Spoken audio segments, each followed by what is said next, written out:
Albert Einstein यो एउटा यस्तो नाम हो जसलाई सुन्नासाथ हामीलाई E=mc², general theory of relativity र स्पेस टाइम जस्ता सिद्धान्त याद आउँछ। आइन्स्टाइन जस्ता व्यक्ति शताब्दीमा कहिले काहीँ जन्म लिन्छन्। उनले आफ्नो सिद्धान्तद्वारा फिजिक्सको दुनियाँमा तहल्का मचाइदिए। आइन्स्टाइन नै तिनै व्यक्ति थिए जसले न्युटनको गुरुत्वाकर्षणको नियमलाई चुनौती दिँदै गुरुत्वाकर्षणको नयाँ सिद्धान्त प्रतिपादन गरे। प्राय वैज्ञानिक पहिला एक्सपेरिमेन्ट गर्छन् र एक्सपेरिमेन्टका आधारमा जुन निष्कर्ष निक्लन्छ त्यसको आधारमा सिद्धान्त प्रतिपादन गर्छन्। तर आइन्स्टाइन यस्ता व्यक्ति थिए जो सिद्धान्त लेख्थे र त्यसपछि त्यो सिद्धान्तका आधारमा एक्सपेरिमेन्टको निष्कर्ष निकाल्थे। दर्शकवृन्द, आउनुहोस् आजको यस श्रृङ्खलामा हामी अल्बर्ट आइन्स्टाइनका यस्तै एक सिद्धान्तका बारेमा चर्चा गर्नेछौं जसले तपाईको सोचलाई चुनौती दिनेछ। ब्रह्माण्डका कण-कणमा गति विद्यमान छ। ब्रह्माण्डको जन्मदेखि नै कणमा गति थियो, तर पृथ्वीमा रहेका हामी बुद्धिजीवी मनुष्यले गतिलाई भौतिक तरिकाले 300 वर्ष अगाडि चिन्यौं। सर आइज्याक न्युटनले जब गतिलाई निश्चित परिभाषा दिए तब दुनियाँले गतिको नियमलाई नयाँ नामबाट चिने। न्युटनको गतिको नियमले दुनियाँ बुझ्ने नयाँ बाटो देखायो। न्युटनले जब कुनै पनि वस्तु स्थिर या गतिको अवस्थामा तबसम्म रहन सक्दछ जबसम्म त्यो वस्तुमाथि बाह्य बल प्रयोग हुँदैन भन्ने कुरा उनैले दुनियाँको सामु ल्याए। कुनै पनि वस्तुमाथि लगाइएको बलले त्यसको गति बढाउन र घटाउन सक्छ। मानिसले गतिलाई त बुझे, तर गतिको निर्धारण कसरी गर्ने भन्ने समस्या सामुन्ने आयो। मानौ तपाई रेलवे प्लेटफर्म नजिकै बसिरहनु भएको छ अनि तपाईको एउटा साथी रेलमा बसेको छ र त्यो 60 किलोमिटर प्रति घण्टाको गतिले तपाईको सामुन्नेबाट गुज्रन्छ। जब तपाईको सामुन्नेबाट रेल जाँदै गर्दा तब रेल भित्र रहेको तपाईको साथी पनि रेलसँगै 60 किलोमिटर प्रति घण्टाको गतिमा गइरहेको महसुस हुन्छ। ठिक त्यति नै बेला रेलमा बसेको तपाईको साथीले भने रेलमा सवार सबै मानिस स्थिर रहेको महसुस गर्दछ। मतलब रेलमा रहेका सबैको गति शून्य छ। हो, समस्या यही थियो कि रेलको गतिको मान कसको अनुमानका आधारमा निर्धारण गर्ने?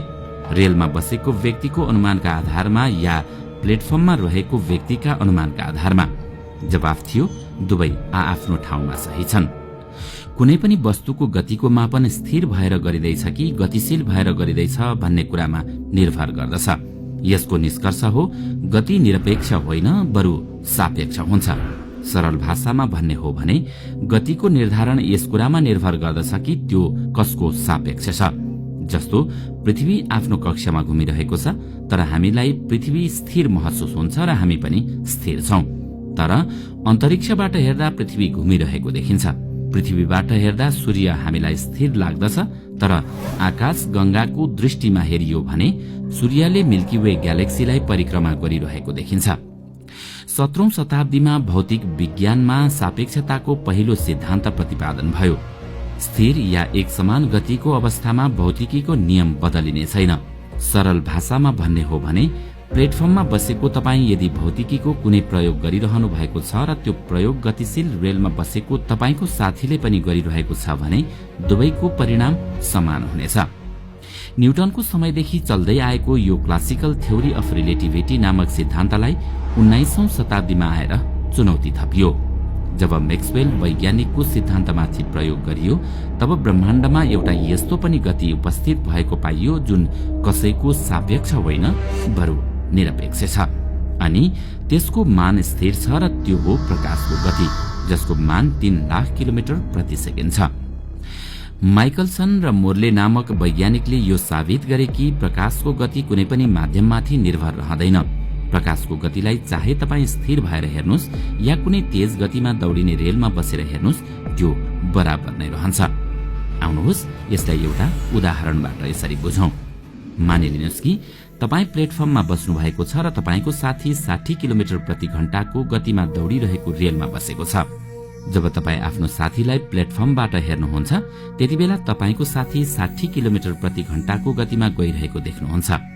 तर मानिलिनुस् कि अब तपाईको साथी रेलको गतिको दिशामा 10 किलोमिटर प्रति घण्टाको गतिमा त्यही रेलमा सवार भएर दौडिन्छ भने तब तपाईले तपाईको साथीको गति 70 किलोमिटर प्रति घण्टा भएको नोटिस गर्नुहुन्छ, किनकि यहाँ तपाईको साथीको गति त्यो रेलको गतिसँग जोडियो।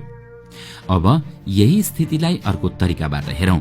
हुन त यस्तो कहिले पनि हुने छैन, तर पनि मानिलिनुस् यति बेला रेलको गति प्रकाशको गति बराबर छ अनि प्रकाशको गतिमा चलिरहेको रेलमा सवार हुँदै जब तपाईको साथी रेलको गतिको दिशामा प्रकाशकै गतिले दौडन्छ, यस्तो परिस्थितिमा प्लेटफर्मबाट तपाईको साथीले तपाईलाई हेर्दा तपाईको गति प्रकाशको गति भन्दा 2 गुणा ज्यादा देखिनु पर्ने हो। तर त्यस्तो हुँदैन। तपाईको साथी प्रकाशकै गतिमा गइरहेको मात्र देख्नुहुन्छ, किनकि प्रकाशको गति एब्सोल्युट छ, जुन कसैमाथि निर्भर रहँदैन। 19औं शताब्दीको अन्त्य र 20औं शताब्दीको शुरुआत विज्ञानका दृष्टिले धेरै नै विशेष मानिन्छ, किनकि यो त्यो समय थियो जुन भौतिक विज्ञानमा क्रान्तिकारी सिद्धान्त लिएर आयो अनि यो त्यही समय थियो जुन समयमा अल्बर्ट आइन्स्टाइनले भौतिक दुनियाँमा आफ्नो योगदान दिए। प्रकाशको स्थिर गतिले आइन्स्टाइनको दिमागमा हलचल मचाइदियो।